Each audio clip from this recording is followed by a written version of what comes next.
Hello everyone, welcome to Nista KS. My name is Guru. So Nistha KS ಚಾನಲಲ್ಲಿ ನಾವು ಒಂದು ಹೊಸ ಸೀರೀಸ್ನ ಶುರು ಮಾಡ್ತಾ ಇದ್ದೀವಿ.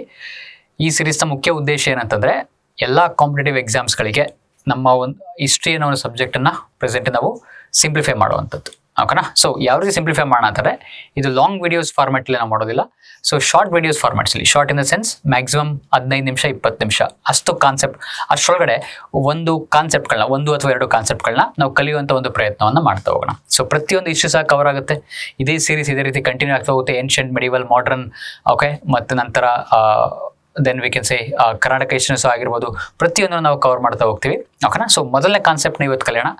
ಸೊ ಯಾವುದು ಮೊದಲನೇ ಕಾನ್ಸೆಪ್ಟ್ ಅಂತಂದರೆ, so there is one topic. Okay, ಏನು ಟಾಪಿಕ್ ಅದು ಅಂತಂದರೆ ದಟ್ ಈಸ್ ಇತಿಹಾಸದಲ್ಲಿ 3 ವಿಭಾಗಗಳು ಇದ್ದಾವೆ. ಓಕೆ, ಇತಿಹಾಸ ಕಲಿಯೋದಕ್ಕೆ ಮುಂಚೆ ನಾವು ಈ 3 ವಿಭಾಗಗಳನ್ನ ನಾವು ತಿಳ್ಕೊಬೇಕು. ಯಾವ್ಯಾವುದು 3 ವಿಭಾಗ ಅಂತಂದರೆ ದಟ್ ಈಸ್ ಪೂರ್ವದ ಇತಿಹಾಸ ಅಂತೇಳಿ ಕರೀತಾರೆ. ಓಕೆನಾ? ಪ್ರೋಟೋ ಹಿಸ್ಟ್ರಿ ಅಂತೇಳಿ ಕರೀತಾರೆ, ಇತಿಹಾಸ ಅಂತೇಳಿ ಕರೀತಾರೆ.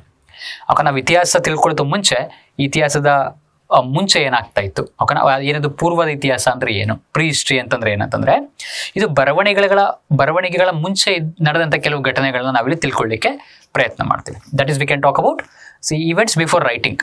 ಓಕೆನಾ? ನಾನು ಸ್ವಲ್ಪ ಎರಡು ಬೈಲಿಂಗ್ವೆಲ್ ಇಡ್ತಾ ಬರ್ತೀನಿ, ಜಾಸ್ತಿ ಕನ್ನಡನ ಯೂಸ್ ಮಾಡ್ತಾ ಬರ್ತೀನಿ. So I will be using bilingual also. Okay, so ಬರವಣಿಗೆಗಳ ಅಥವಾ ಲಿಖಿತ ದಾಖಲೆಗಳು ಇಲ್ಲದಂಥ ಒಂದು ಸಮಯದ ಬಗ್ಗೆ ತಿಳ್ಕೊಳ್ಳಿಕ್ಕೆ ನಾವು ಪೂರ್ವದ ಇತಿಹಾಸ ಅಂತೇಳಿ ಕರಿತೀವಿ. ಸೊ ಅಲ್ಲಿ ಬರವಣಿಗೆಗಳು ಇಲ್ಲ ಅಂತಂದಾಗ ನಾವು ಯಾವುದ್ರ ಮುಖಾಂತರ ಕಲಿತೀವಿ ಅಂತಂದರೆ ಪುರಾತತ್ವ ಶಾಸ್ತ್ರದ ಮುಖಾಂತರ ಕಲಿತಾ ಹೋಗ್ತೀವಿ. ಅಲ್ಲಿ ಸಿಕ್ಕಂಥ ಕೆಲವು ಕುರುಗಳಾಗಿರ್ಬೋದು, ಕೆಲವು ಎವಿಡೆನ್ಸ್ಗಳನ್ನಾಗಿರ್ಬೋದು, ಅದ್ರ ಮೇಲೆ ಡಿಪೆಂಡ್ ಆಗ್ತಾ ಹೋಗ್ತೀವಿ. ಸೊ ಈ ಒಂದು ಇತಿಹಾಸಕ್ಕೆ ಏನಂತ ಕರೀತಾರೆ ಅಂದರೆ ಪೂರ್ವದ ಇತಿಹಾಸ ಅಂತೇಳಿ ಕರೀತಾರೆ. That events before writing. Okay, so that is ಆ ಬರವಣಿಗೆಯ ಮೊದಲು ನಡೆದಂಥ ಘಟನೆಗಳು. ಸೊ ಬರವಣಿಗೆಯ ಮೊದಲು ಯಾವ ಯುಗಗಳಿದ್ದು ಅಂತಂದರೆ ಈ ಕಲ್ಲಿನ ಯುಗಗಳು ಇದ್ದು, ಈ ಶಿಲಾಯುಗಗಳು ಇದ್ದು. ಓಕೆನಾ? ನವಶಿಲಾಯುಗ, ಓಕೆ, ಅಥವಾ ಪ್ರಾಚೀನ ಶಿಲಾಯುಗ, ಮಧ್ಯಕಾಲೀನ ಶಿಲಾಯುಗ, ನವಶಿಲಾಯುಗ, ಪ್ಯಾಲಿಯೋಲಿಥಿಕ್, ಮೆಸೋಲಿಥಿಕ್, ನಿಯೋಲಿಥಿಕ್ ಅಂತೇಳಿ ಕೇಳ್ತಾರೆ. ಬಟ್ ಅವ್ರ ಬರವಣಿಗೆ ನಾವು ಇವರ ಬಗ್ಗೆ ತಿಳ್ಕೊಳ್ಳಿಕ್ಕೆ ಪುರಾತತ್ವ ಶಾಸ್ತ್ರದ ಮೇಲೆ ಅವಲಂಬನೆಯನ್ನು ನಾವು ಹೊಂದಿರ್ತೀವಿ.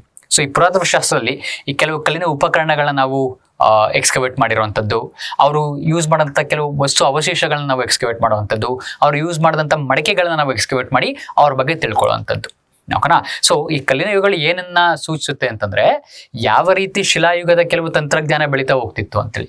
ಓಕೆನಾ? ಪ್ಯಾಲಿಯೋಲಿಥಿಕ್, ಹಳೆಯ ಶಿಲಾಯುಗದಲ್ಲಿ ಒಂದು ರೀತಿಯ ಕಲ್ಲಿನ ಉಪಕರಣಗಳಿದ್ದು, ಮಧ್ಯಶಿಲಾಯುಗದಲ್ಲಿ ಬೇರೆ ರೀತಿಯ ಉಪಕರಣಗಳು ಬಂದು, ನಂತರ ನವಶಿಲಾಯುಗದಲ್ಲಿ ಬೇರೆ ರೀತಿಯ ಉಪಕರಣಗಳು ಬಂದು, ಅದು ನಾವು ಕಾನ್ಸೆಪ್ಟ್ ಬಂದಾಗ ತಿಳ್ಕೊಳ್ಳೋಣ. ಪ್ಯಾಲಿಯೋಲಿಥಿಕ್ ಒಂದು ವಿಡಿಯೋ ಆಗುತ್ತೆ, ಮೆಸೋಲಿಥಿಕ್ ಒಂದು ವಿಡಿಯೋ ಆಗುತ್ತೆ, ನಿಯೋಲಿಥಿಕ್ ಒಂದು ವಿಡಿಯೋ ಆಗುತ್ತೆ. ಸೊ ಅಲ್ಲಿ ನಾವು ತಿಳ್ಕೊಳ್ತಾ ಹೋಗೋಣ. ಆಯ್ತಲ್ಲ? So that is what pre history ಅಂದರೆ. ಓಕೆ, ಬರವಣಿಗೆಗಳ ಮುಂಚೆ ಇದ್ದಂಥ ಒಂದು ಸಮಯವನ್ನು ತಿಳ್ಕೊಳ್ಳಿಕ್ಕೆ ಆ ಸಮಯ ಏನು ಅಂತೇಳಿ ನಾನು ನಂತರ ಬರ್ತೀನಿ, ಅದೇ ಒಂದು ಸೆಷನ್ ಮಾಡೋಣ. ಓಕೆನಾ? ಸೊ ಭಾರತದ ಪೂರ್ವ ಇತಿಹಾಸದ ಪಿತಾಮಹ ಅಂತೇಳಿ ಯಾರನ್ನ ಕರೀತಾರೆ ಅಂದರೆ ರಾಬರ್ಟ್ ಬ್ರೂಸ್ ಫುಟ್. ಯಾಕೆಂದ್ರೆ ನಾವು ಪ್ಯಾಲಿಯೋಲಿಥಿಕ್ ಬಂದಾಗ ನಾನು ಹೇಳ್ತೀನಿ, ಅದನ್ನು ಕೆಲವು ಫ್ಯಾಕ್ಟ್ಸ್ಗಳು ಬಂದಾಗ ಅಲ್ಲಿ ಹೇಳ್ತೀನಿ. ಇಲ್ಲಿ ನಾವೇನು ಕಲಿತಾ ಇದ್ದೀವಿ, ಪೂರ್ವ ಇತಿಹಾಸ ಅಂದರೆ ಏನು, ವಾಟ್ ಇಸ್ ಅ ಕಾನ್ಸೆಪ್ಟ್ ಅಷ್ಟೇ. ಓಕೆನಾ? ಇದು ಒಂದು ಕಾನ್ಸೆಪ್ಟು. ಬರವಣಿಗೆಗಳ ಮುಂಚೆ ಇದ್ದಂಥ ಇತಿಹಾಸಕ್ಕೆ ಏನಂತ ಕರಿತೀವಿ, ಪೂರ್ವದ ಇತಿಹಾಸ ಅಥವಾ ಪ್ರೀ ಹಿಸ್ಟ್ರಿ ಅಂತೇಳಿ ಕರಿತೀವಿ. ಮತ್ತೊಂದು ಯಾವುದಂತಂದರೆ ಪ್ರೋಟೋ ಹಿಸ್ಟ್ರಿ ಅಂತೇಳಿ, ಪ್ರೋಟೋ ಇತಿಹಾಸ ಅಂತೇಳಿ ಕೇಳ್ತಾರೆ. ಏನು ಪ್ರೋಟೋ ಇತಿಹಾಸ ಅಂತಂದರೆ actually it's a transition phase. ಈ ಪ್ರೀ ಹಿಸ್ಟ್ರಿಯಿಂದ ಹಿಸ್ಟ್ರಿಗೆ, ಹಿಸ್ಟ್ರಿಯಿಂದ ನೆಕ್ಸ್ಟ್ ಸ್ಟೈಡಲ್ಲಿ ನೋಡೋಣ. ಓಕೆನಾ? ಒಂದು ಸಂಕ್ರಮಣ ಅಂತೇಳಿ ಕರೀತಾರೆ. ಏನಿದ್ರೆ ಡೆಫಿನೇಷನ್ ಅಂತಂದರೆ ಆ್ಯಕ್ಚುಲಿ ಇದಕ್ಕೆ ತುಂಬ ಡೆಫಿನೇಷನ್ಗಳಿದ್ದಾವೆ, ವಿವಿಧವಾದಂಥ ಕೆಲವು ಅರ್ಥಗಳು ಇದಕ್ಕೆ ಡಿಫ್ರೆಂಟ್ ಹಿಸ್ಟೋರಿಯನ್ಸ್ ಕೊಟ್ಟಿದ್ದಾರೆ. ಇದಕ್ಕೆ ಒಂದು ಮೀನಿಂಗ್ ಏನಂತಂದರೆ ಒಂದು ಸಂಸ್ಕೃತಿಗೆ ಅಥವಾ ಒಂದು ಸಮಯದಲ್ಲಿ ಅವರಿಗೆ ಬರವಣಿಗೆ ಗೊತ್ತಿತ್ತು. ಅವ್ರಿಗೆ ಹೇಗೆ ಬರೆಯೋದು ಅಂತ ಅವ್ರಿಗೆ ಗೊತ್ತಿತ್ತು. ಬಟ್ ಆದರೆ ಅದು ನಾವು ಇದುವರೆಗೂ ಓದಲಿಕ್ಕಾಗಿಲ್ಲ, ನಾವು ಅದನ್ನ ಡಿಕೋಡ್ ಮಾಡಲಿಕ್ಕಾಗಿಲ್ಲ, ಅದನ್ನ ಅರ್ಥ ಮಾಡ್ಕೊಳ್ಳಿಕ್ಕೆ ಇದುವರೆಗೆ ನಮ್ಮ ಕೈಯಲ್ಲಿ ಸಾಧ್ಯ ಆಗಿಲ್ಲ. ಎಕ್ಸಾಂಪಲ್ ಯಾವುದಾಗುತ್ತೆ ಅಂದರೆ ಸಿಂಧು ಬಯಲು ನಾಗರಿಕತೆ ಆಗುತ್ತೆ, ಇಂಡಸ್ ವ್ಯಾಲಿ ಸಿವಿಲೈಸೇಷನ್. ಓಕೆನಾ?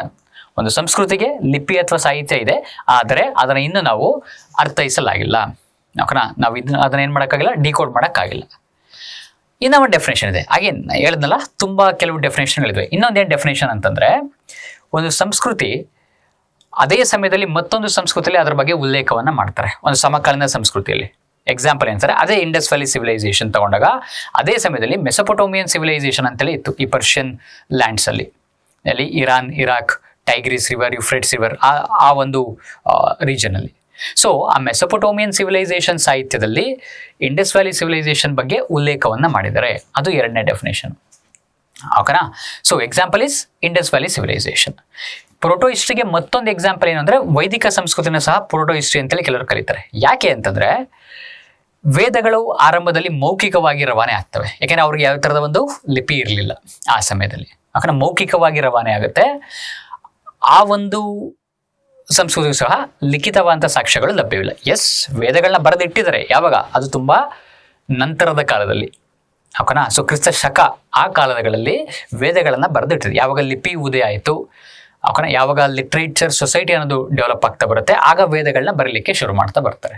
ಅದಕ್ಕೆ ಮುಂಚೆ ವೇದಗಳನ್ನ ಸಂಯೋಜನೆ ಮಾಡಿ ಅದನ್ನು ಮೌಖಿಕವಾಗಿ ರವಾನೆ ಮಾಡೋದ್ರಿಂದಾಗಿ ಅದನ್ನು ಸಹ ಪ್ರೋಟೋ ಇತಿಹಾಸ ಅಂತೇಳಿ ಕೆಲವರು ಕರೀತಾರೆ. ಇನ್ನೂ ಒಂದು ಡೆಫಿನೇಷನ್ ಇದೆ. ಓಕೆನಾ? ಇದೊಂದು ಡೆಫಿನೇಷನ್, ಸೆಕೆಂಡ್ ಡೆಫಿನೇಷನ್ ಎಕ್ಸಾಂಪಲ್ಸ್ ಆಯಿತು.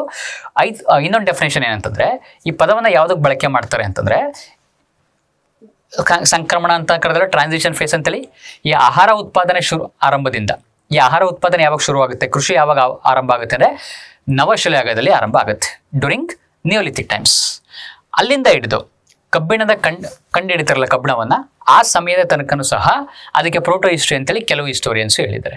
ಆ ಕಬ್ಬಿಣವನ್ನು ಕಂಡದ್ದು ಯಾವಾಗ ಅಂತಂದರೆ ಈ ಉತ್ತರ ವೈದಿಕ ಕಾಲದಲ್ಲಿ. ಆ ವೈದಿಕ ಕಾಲವನ್ನು ಪೂರ್ವ ವೈದಿಕ ಕಾಲ, ಉತ್ತರ ವೈದಿಕ ಕಾಲ ಅಂತೇಳಿ ಕರೀತಾರೆ. Early Vedic and later Vedic ಅಂತೇಳಿ. ಆ ಲೇಟರ್ ವೇದಿಕ್ ಸಮಯದಲ್ಲಿ ಕಬ್ಬಿಣವನ್ನು ಮಾನವರು ಬಳಕೆ ಮಾಡಲಿಕ್ಕೆ ಶುರು ಮಾಡ್ತಾ ಬರ್ತಾರೆ. ಸೊ ಆ ಒಂದು ಸಮಯಕ್ಕೂ ಸಹ ಪ್ರೋಟೋ ಹಿಸ್ಟ್ರಿ ಅಂತೇಳಿ ಕರೀತಾರೆ. ಸೊ ಅದಕ್ಕೋಸ್ಕರ ಈ ಒಂದು ಹಿಸ್ಟ್ರಿಗೆ ವಿವಿಧವಾದಂಥ ಕೆಲವು ಅರ್ಥಗಳನ್ನು, different interpretations has been given. So pre history ಅಂದರೆ ಪೂರ್ವ ಇತಿಹಾಸ ಅಂದ್ರೇನು? ಈವೆಂಟ್ಸ್ ಬಿಫೋರ್ ರೈಟಿಂಗ್, ಬರವಣಿಗೆಗಳ ಮುಂಚೆ ಇದ್ದಂಥ ಕೆಲವು ಸಮಯ. ಪ್ರೋಟೋ ಹಿಸ್ಟ್ರಿ ಅಂದ್ರೇನು? ಯಾವುದೇ ಥರದ ಒಂದು ಡೆಫಿನೇಷನ್ ಇಲ್ಲ, ವಿವಿಧವಾದಂಥ ಡೆಫಿನೇಷನ್ಗಳು ಇದಕ್ಕೆ ಕೊಟ್ಟಿದ್ದಾರೆ. And lastly, what is history? History is very simple. ಲಿಖಿತ ದಾಖಲೆಗಳು ಇರುವಂಥ ಒಂದು ಕಾಲ, study of literate societies. So ಅದಕ್ಕೇನಂತ ಕರೀತಾರೆ ಅಂತಂದರೆ ದಟ್ ಈಸ್ ಹಿಸ್ಟ್ರಿ. ಈ ಘಟನೆಗಳನ್ನು ಬರಹದ ಆಧಾರದಲ್ಲಿ ನಾವು ಸ್ಪಷ್ಟವಾಗಿ ತಿಳ್ಕೊತ ಬರ್ಬೋದು. So that is what history would be. So ಎಲ್ಲಿಂದ ಯಾವ ರೀತಿ ಬರಹಗಳು ಅಂತಾರೆ? ಇನ್ಸ್ಕ್ರಿಪ್ಷನ್ ಶಾಸನಗಳ ಮುಖಾಂತರ ಕಲಿತೀವಿ. ಅಶೋಕನ ಶಾಸನಗಳು ಇದ್ದಾವೆ, ಕೌಟಿಲ್ಯನ ಅರ್ಥಶಾಸ್ತ್ರ ಸಹ ಇದೆ. ಓಕೆನಾ? ಕೌಟಿಲ್ಯನ ಅರ್ಥಶಾಸ್ತ್ರ ಸಹ ಇದೆ. ಸೊ ಯಾವ ಸಮಯದಿಂದ ಇದು ಹಿಸ್ಟ್ರಿ ಶುರುವಾಗ್ತಾ ಹೋಗುತ್ತೆ? ಮೌರ್ಯರ ಸಾಮ್ರಾಜ್ಯದ ಕಾಲದಿಂದ ಶುರುವಾಗ್ತಾ ಹೋಗುತ್ತೆ. ಓಕೆನಾ? ಸೊ ಇದೊಂದು ಲಿಖಿತ ಸಮಾಜಗಳ ಅಧ್ಯಯನ. ಎಕ್ಸಾಂಪಲ್ ಯಾವುದು? ಮೌರ್ಯನ್ ಎಂಪೈರ್. ಪೂರ್ವದ ಇತಿಹಾಸಕ್ಕೆ ಶಿಲಾಯುಗ ಆಗುತ್ತೆ, ಪ್ರೋಟೋ ಹಿಸ್ಟ್ರಿಗೆ ಇಂಡಸ್ ವ್ಯಾಲಿ ಸಿವಿಲೈಸೇಷನ್ ಮತ್ತು ವೈದಿಕ ಸಂಸ್ಕೃತಿ ಆಗುತ್ತೆ. ನಂತರ ಇತಿಹಾಸಕ್ಕೆ ಯಾವುದಾಗ್ತಾ ಹೋಗ್ತಾರೆ? ಮೌರ್ಯರ ಸಾಮ್ರಾಜ್ಯ ಆಗ್ತಾ ಬರುತ್ತೆ. ಓಕೆ, ಅತ್ಯಂತ ಹಳೆಯ ಒಂದು ಲಿಪಿ ಯಾವುದು ಅಂತಂದರೆ, ಡಿಸೈಫರ್ ಮಾಡಿದ ಲಿಪಿ ಯಾವುದು ಅಂತಾರೆ, ಡಿಕೋಡ್ ಮಾಡಿರೋಂಥ ಲಿಪಿ ಯಾವುದು ಅಂತಾರೆ? ಬ್ರಾಹ್ಮಿ ಲಿಪಿ. ಓಕೆನಾ? ಅಶೋಕನ ಕೆಲವು ಶಾಸನಗಳು ಬ್ರಾಹ್ಮಿ ಲಿಪಿಯಲ್ಲಿ ಇರುವಂಥದ್ದು. ಓಕೆನಾ? ಮತ್ತೆ ಪ್ರಥಮ ಐತಿಹಾಸಿಕ ಕೃತಿ ಯಾವುದು ಅಂತಾರೆ? ಹಿಸ್ಟೋರಿಕಲ್ ವರ್ಕ್ ಅಂದರೆ ಯಾವುದು ಅಂತಂದರೆ ದಟ್ ಈಸ್ ರಾಜತರಂಗಿಣಿ ಅಂತೇಳಿ ಕರೀತಾರೆ. ಓಕೆ, ಇದೊಂದು ಕಾವ್ಯ. ಯಾರು ಬರೆದು ಅಂತಾರೆ? ಕಲ್ಲಣ ಇದನ್ನು ಬರೆದಂಥದ್ದು. ಓಕೆನಾ? 1148 to 1149. ಓಕೆನಾ? ಇದು ಕಾಶ್ಮೀರದ ಇತಿಹಾಸವನ್ನು ತಿಳಿಸ್ಕೊಡುತ್ತೆ. ಓಕೆನಾ? ಫಸ್ಟ್ ಹಿಸ್ಟೋರಿಕಲ್ ವರ್ಕ್ ಕಾಶ್ಮೀರದ ಇತಿಹಾಸವನ್ನು ಇದು ತಿಳಿಸ್ಕೊಂತ ಬರುತ್ತೆ. ಓಕೆ, ಇನ್ನು ಬರೆದವ್ರು ಯಾರು ಅಂತಂದರೆ ಕಲ್ಲಣ ಅಂತೇಳಿ. Okay, 1 second.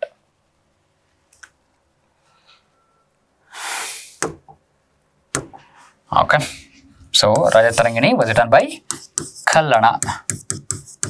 ಓಕೆ, ಇದು ಯಾವುದರ ಹಿಸ್ಟ್ರಿ ಬಗ್ಗೆ ಮಾತಾಡುತ್ತೆ ಅಂದರೆ ಕಾಶ್ಮೀರದ ಹಿಸ್ಟ್ರಿ ಬಗ್ಗೆ ಮಾತಾಡುತ್ತೆ. ಯಾವ ಶತಮಾನದಲ್ಲಿಂದ ಬರೆದು ಅಂತಂದರೆ 12ನೇ ಶತಮಾನ. ಅದೇ ರೀತಿ ದಕ್ಷಿಣ ಭಾರತದ ಇತಿಹಾಸದ ಬಗ್ಗೆ ತಿಳ್ಕೊಳ್ಳಿಕ್ಕೆ ಮತ್ತೊಂದು ಕೃತಿ ಇದೆ. ಅದು ಯಾವುದು ಅಂತಾರೆ? ಗದ್ಯಕರ್ಣಾಮೃತ ಅಂತೇಳಿ. ಯಾರದನ್ನ ಬರೆದು ಅಂತಂದರೆ ಸಕಲ ವಿದ್ಯೆ ಚಕ್ರವರ್ತಿ. ಅವನು ಹೊಯ್ಸಳರ ಕಾಲದಲ್ಲಿ ಇದ್ದಂಥ ಒಬ್ಬ ವಿದ್ವಾಂಸ. ಓಕೆನಾ? ಅವನು ಯಾರ ಕುರಿತು ಬರೀತಾನೆ ಅಂದರೆ ಚೋಳ ಮತ್ತು ಹೊಯ್ಸಳರ ಕುರಿತು ಬರೀತಾನೆ. ಓಕೆನಾ? ಚೋಳರ ರಾಜ, 3ನೇ ರಾಜ 2ನೇ ನರಸಿಂಹನ ಒಂದು ಸಹಾಯವನ್ನು ಕೇಳ್ತಾನೆ ಅಂತೇಳಿ ಈ ಒಂದು ಪುಸ್ತಕದಲ್ಲಿ ಬರೆದಿರುವಂಥದ್ದು. ಅದು ಸೌತ್ ಇಂಡಿಯನ್ ಹಿಸ್ಟ್ರಿ ಬಗ್ಗೆ ಮಾತಾಡುತ್ತೆ. ರಾಜತರಂಗಿಣಿ ಕಾಶ್ಮೀರದ ಇತಿಹಾಸದ ಬಗ್ಗೆ ಮಾತಾಡುತ್ತೆ. ಇದು ಹಿಸ್ಟೋರಿಕಲ್ ವರ್ಕ್ಸ್ ನಾವು ಮಾತಾಡ್ತಿರುವಂಥದ್ದು. ಕೆಲವು ಎಕ್ಸ್ಟ್ರಾ ಫ್ಯಾಕ್ಟ್ಸ್ಗಳು ನಿಮಗೆ. ಓಕೆನಾ? ಇದೊಂದು ಕಾವ್ಯ.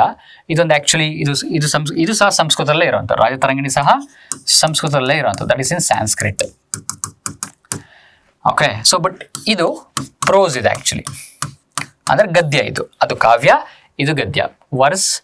ಓಕೆ, ಇಂಗ್ಲೀಷ್ ಅಂತ ಕರೀತಾರೆ, ಅದಕ್ಕೆ ವರ್ಸ್ ಅಂತೇಳಿ ಕರೀತಾರೆ. Rajatarangini is a verse and Gadyakarnamrita is a prose. ಓಕೆನಾ? ಸೊ ಈ 3 ಕಾನ್ಸೆಪ್ಟನ್ನು ಕಲ್ತ್ವಿ. ಮತ್ತು ಪೂರ್ವದ ಇತಿಹಾಸ ಅಂದ್ರೇನು, ಪ್ರೋಟೋ ಹಿಸ್ಟ್ರಿ ಅಂದ್ರೇನು, ಓಕೆ, ನಂತರ ಇತಿಹಾಸ ಅಂದರೆ ಏನು. ಓಕೆ, ಲಿಖಿತ ಆಧಾರಗಳು ಇರುವಂಥದ್ದಕ್ಕೆ ಇತಿಹಾಸ ಅಂತೇಳಿ ಕರೀತಾರೆ. ಲಿಖಿತ ಆಧಾರ ಇದೆ, ಬಟ್ ಆಧಾರ ನಾವಿನ್ನೂ ಓದಲಿಕ್ಕಾಗಿಲ್ಲ, ಅದಕ್ಕೆ ಪ್ರೋಟೋ ಹಿಸ್ಟ್ರಿ ಅಂತೇಳಿ ಕರೀತಾರೆ. ಮತ್ತು ಬರವಣಿಗೆಯ ಮುಂಚೆ ಆದಂಥ ಕೆಲವು ಘಟನೆಗಳು ಯಾವ ಅಂತ ಕರೀತಾರೆ? ಪ್ರೀ ಹಿಸ್ಟ್ರಿ ಅಥವಾ ಪೂರ್ವದ ಇತಿಹಾಸ ಅಂತೇಳಿ ಕರೀತಾರೆ. Okay, so this the first video. Of the series. ಇದು ಒಂದು ಮೊದಲನೇ ವಿಡಿಯೋ ಆಗುತ್ತೆ. ನಮ್ಮ ಮುಂದಿನ ಸೀರೀಸ್ಗಳಲ್ಲಿ ಇನ್ನೂ ಕೆಲವು ವಿಡಿಯೋಗಳನ್ನ ನಾವು ಮಾಡ್ತಾ ಬರ್ತೀವಿ. Okay, so stay tune to Nistha KS channel. So please like and subscribe. My name is Guru. Thank you so much.